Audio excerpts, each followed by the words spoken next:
মালিক, ও মালিক, আরে শালা কোথায় গেলে? আরে আমাকে তো একটু আরাম দাও।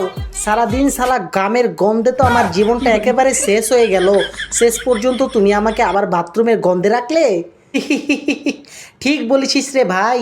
তোর তো শালা মালিকের ওই অস্ত্রের ওপর বিশাল একটা অধিকার আছে। তুই তো তার পার্সোনাল গার্ড রে। তোর তো একটু কষ্ট হবেই।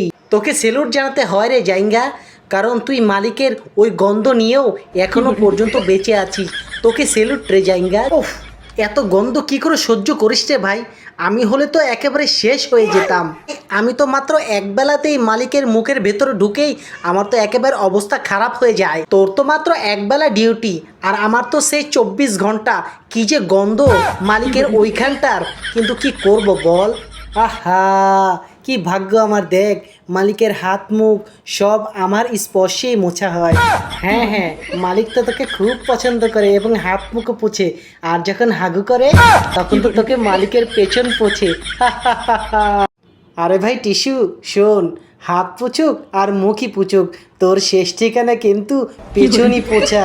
হে হে হে।